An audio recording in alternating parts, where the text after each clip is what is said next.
One of my favorite things is when an actress in a show is pretty obviously pregnant, so they strategically place objects in front of her torso so you can't tell.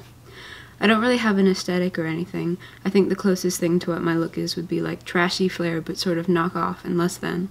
I like gem tones and leopard print and fake leather and ripped fabric and smudged eyeliner. I would like to look like a gay pirate that survived a flood. The way I like to present myself changes often. About 6 months ago, if you'd asked me what my aesthetic was, my answer probably would have been closer to oversized sweaters and funky socks and cuffed jeans and broken-in paperbacks and button-ups over t-shirts. And although there is some overlap between those, like 70s rock and fake gauges, an electric guitar and chunky sneakers, I don't know, I'm definitely not much of a fashion expert. I really like candles, but I don't know how to use a torch lighter, only a Bic lighter, so I end up burning the tips of my fingers and the sides of the candle every time I want to light one. I would be more against that fact, but I think anything worth enjoying is worth suffering for.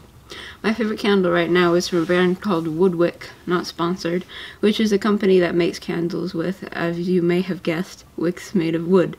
Its scent is called White Honey, and it smells sort of like chamomile and something milky, and also a bonfire because of the wooden wick, and it makes this nice popping sound while it burns like a crackling fireplace. I have a lot of other ones, but that one is my favorite. There's nothing I love more than talking about things I only know basic information about, like I'm an expert on the subject. I like doing it with music, especially, talking about composition and theory and tone like I know anything.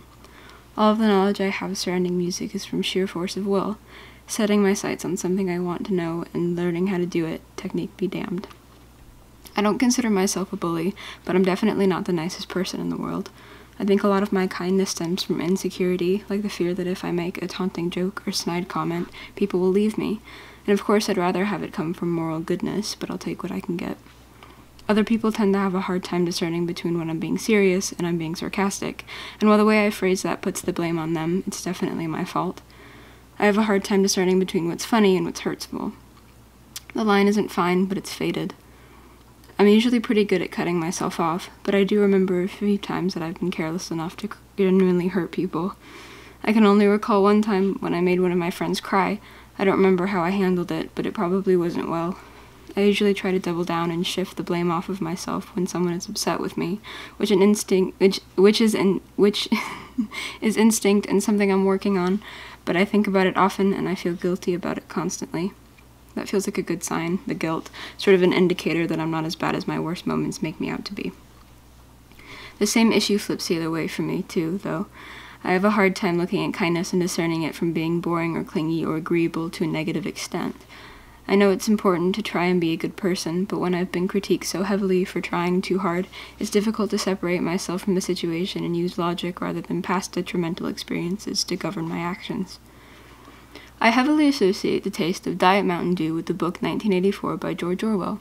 I think it's because I read 1984 while I was getting my GED, usually in the dining area of the college I took my classes in, usually when I was supposed to be doing math work instead, and I drank a lot of Diet Mountain Dew to get through those months of work. People with names ending in the hard K sound, like Zach or Nick or Mark, tend to be really cool, the only exception being people whose names also start in J. I've met an abnormally large amount of people named Zach in my life, and they've all been really cool. I tend to hold on too tightly to books and shows and music I enjoy.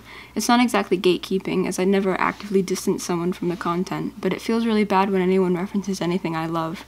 It's hard to tell if that stems from possessiveness or jealousy or some sort of desperate need to be different, but I think about it too much and I hate it a lot. I wish I could enjoy things without retroactively ruining them for myself. It gets to a point where I won't read or watch or listen to something I know I'll love just because I know I'll love it. And theoretically, I know it's a weird fear, the fear of hating something because I love it, but I just caved and watched Our Flag Means Death knowing full well I'd be a little obsessed with it, and now I can't even think about it without wanting to bite my pinky finger off like a baby carrot. I think everyone is a little crazy. We all have different small things that make us eccentric. The dividing factor between sanity and social isolation is just that some people are more obvious about their crazy. One of my favorite things in the world is when you're getting to know someone new and you get a little hint of what their crazy is. Like they'll mention some odd hobby or bizarre life philosophy they have. That moment of, oh, you're just as insane as me. It's so humanizing and embarrassing and in some warped way a little comforting. I love it. Animals don't like me, and I wish they did. Sometimes, very rarely, an animal, usually a cat, will think I'm just the coolest person in the world, but it hardly ever happens, and the other 99% of the time they look like they're plotting my murder. I think that most of my writing blocks don't stem from lack of creativity, but rather lack of leniency towards my ideas. A lot of the stuff I do manage to make during my writing blocks is actually pretty okay. I'm just so much more critical of what I produce, so I feel like I'm in a rut creatively when I'm really just being overly critical.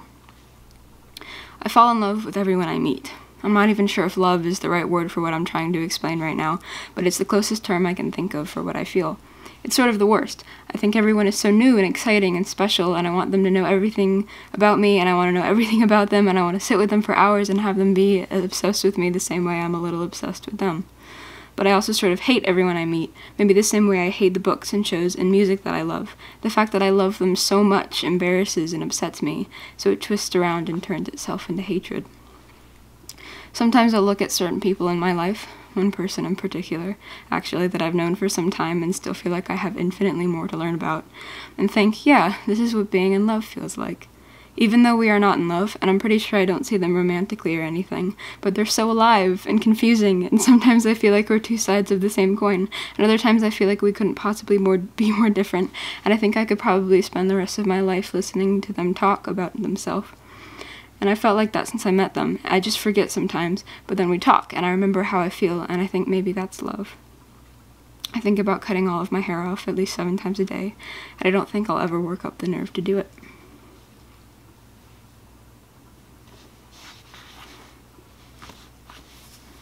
Is my bare naked chest just out the whole time?